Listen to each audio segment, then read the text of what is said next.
Harold Colburn est un homme bizarre. Avant, sa ferme était loin de la ville. Mais la ville a tellement grossi qu'elle a fini par entourer la ferme du vieux Harold. Ici, tout le monde pense que Harold est un peu cinglé. Il faut dire que Harold ne vit pas complètement seul. Il a 2 vaches, 4 cochons, des poules, des chats. Mais surtout, il a Oscar. Un vieux chien tout jaune et tout sale, avec des petits yeux hypocrites.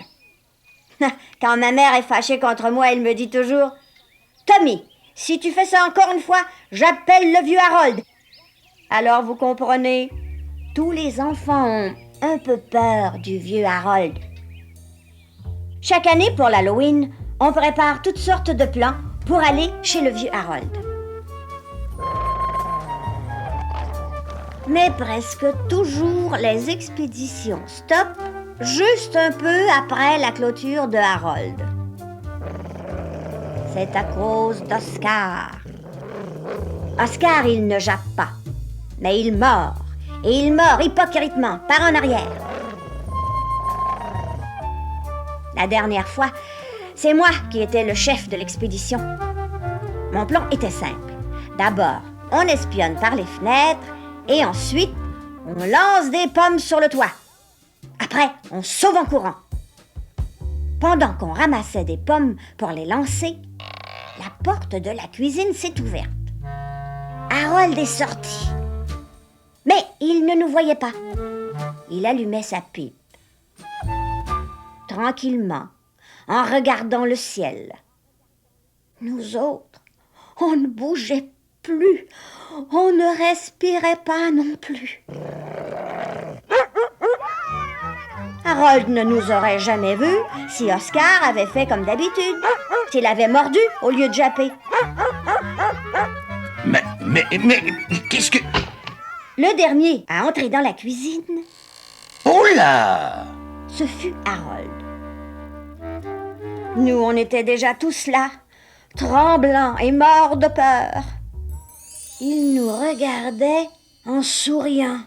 Oh, ouf, quel soulagement! Imaginez, la table de la cuisine était pleine de friandises. Ça fait des années que je prépare des bonbons, toutes sortes de bonbons pour l'Halloween, mais personne ne vient jamais. Vous êtes les premiers. Ah, quel type super! Il a mis des bonbons plein nos poches et il nous a offert des boissons gazeuses tant qu'on en voulait.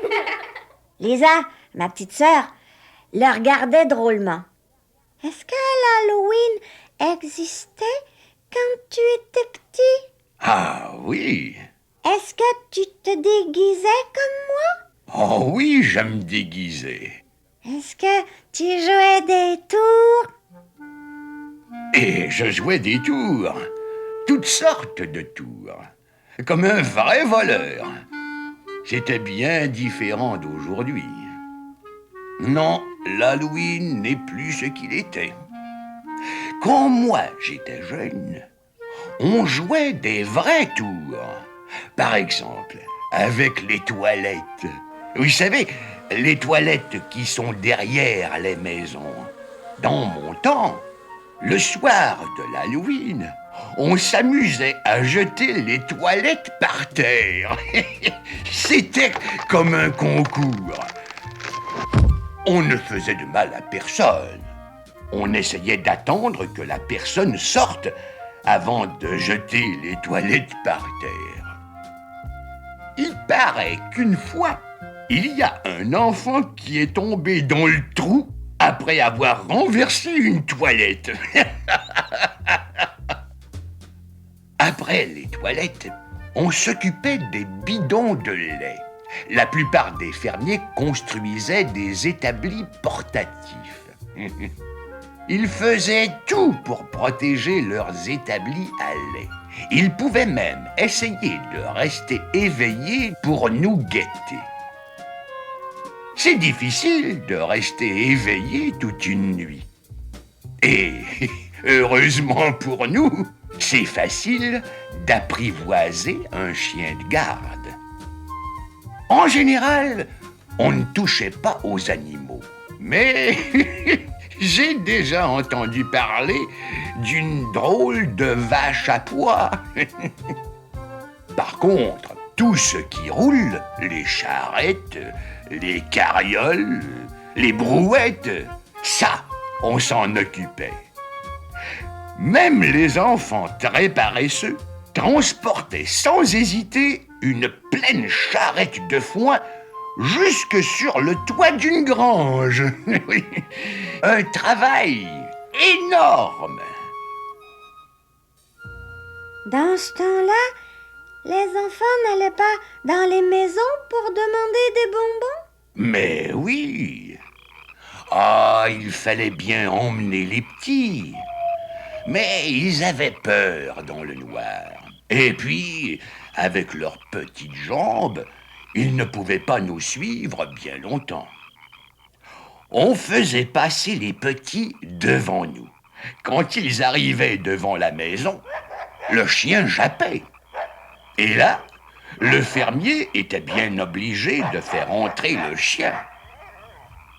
Nous autres, les grands, on en profitait.